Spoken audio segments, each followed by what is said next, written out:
Hello guys, good morning and welcome back to my channel. Welcome guys, coba back di channel aku. Guys, ini video mana share video kali jangan ada. Udah mana ini picnic spot orang mana yang mana dikai kita guys. Di sini exhaust by new picnic. Video mana itu sini exhaust lupa dengar nah ini bilar bohongnya. Comparison खालामगोन 255 G3 comparison खालामगोन आरोना guys.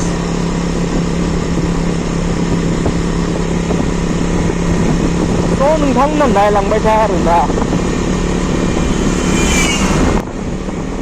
बया गारि थांलाय फैलाय आरोना खिन्थु लामायाव डिस्टार्ब जायो भिडिअ बानायनो इदि माने पाब्लिकफोर थांलाय फैलायाव इदि आरो बेयाव बया साउन्ड ओंखारोना गाइस स'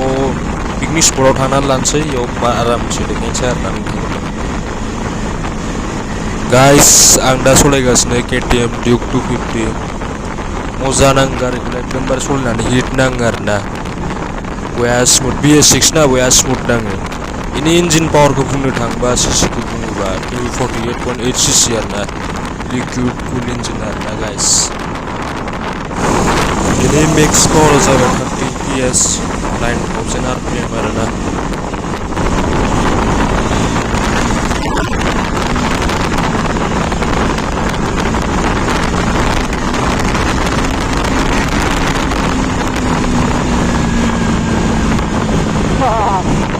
Finally guys, semua yang gue bersihkan arena. Beratlah kandungnya, oh my god.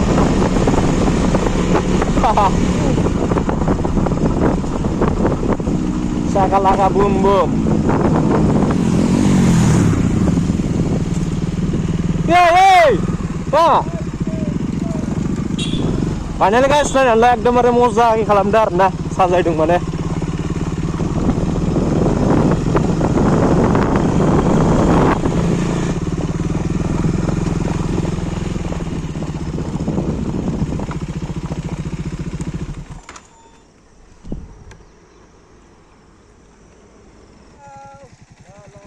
जायाखै नोंना जायाखै जायाखै नामा लेट्स गो ब्र माने ब्लग खालामगासिनो आरोना बिनि लोगो आरो दै गाइस बिनि गारि आं दहाय सलायदों माने चेन्ज खालाम सलायबाय बिदि नाङो आरोना फै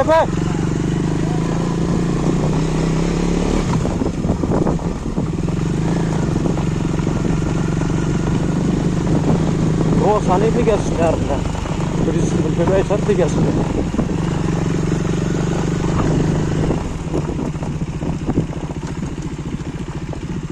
and Delasi picnic spot enter खालामबाय आरोना guys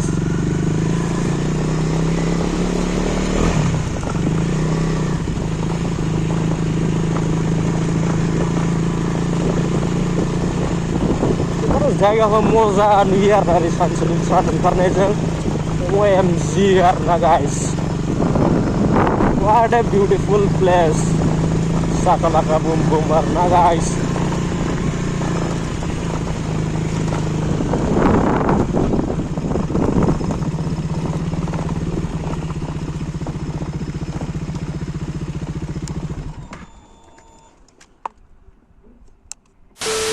गाइस लकेसना सफैबाय आरोना माने दिनै कम्पारिसनखौ देखायनोसै माने साउन्डखौ खोन्थागोन आरोना मारै जायो माने स' नोंथांमोना नायलांबाय था आरोना गाइस मोननै बाइकआ माने बेलेग सिसिनि आरोना गाइस बुंनो थाङोबा ओरै 250 ओरै 155 सिसि आरोना मोनसे यामाहानि मोनसे जाबाय KTM नि स' गाइस नोंथांमोननो देखायनोसै आरोना आङो माने एक्जस्टनि साउन्डखौ नायनानै ला गाइस एक्जस्ट माने DB कुलार बहननाय आरोना 250 नि एक्जस्ट माने मोननै बाइकआबो 250 नि एक्जस्ट आरोना गाइस ओमफ्राय नोंथांमोननो देखायनोसै आं माने साउन्डखौ माबोरै जायो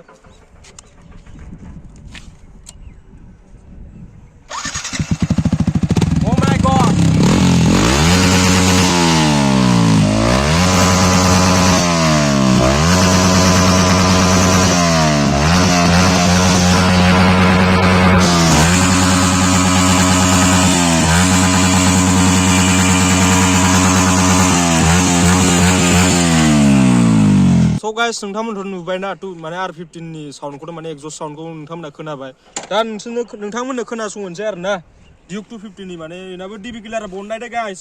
स' खोनासंबाय था आरो ना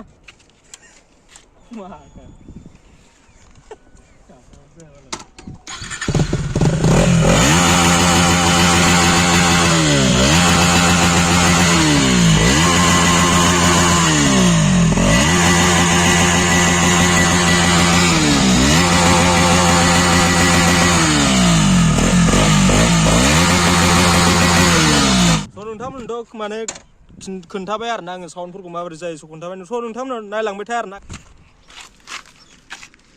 गाइस V3 माने केटालिक कन्भार्टार गैया आरो ना डाइरेक्ट माने एग्जस्टआ डाइरेक्ट इन्जिननिफ्राय आरो ना इन्जिन ओरै थांनानै ओरै गहैबाय आरो ना गाइस एकदमबारे साउन्डआथ' मोजां ओंखारो ना बेरलायो आरो ना गाइस थाम थाम होनलायो आरो ना मोजा गाइस ओरै Duke 250 निया माने नै केटालिक कन्भार्टार दं आरो ना केटालिक कन्भार्टार थानाय गाइस साउन्डआ एसे खम ओंखारो आरो ना खिन्थु एसे बोरैबा खम बिदि मोनो आरो ना गाइस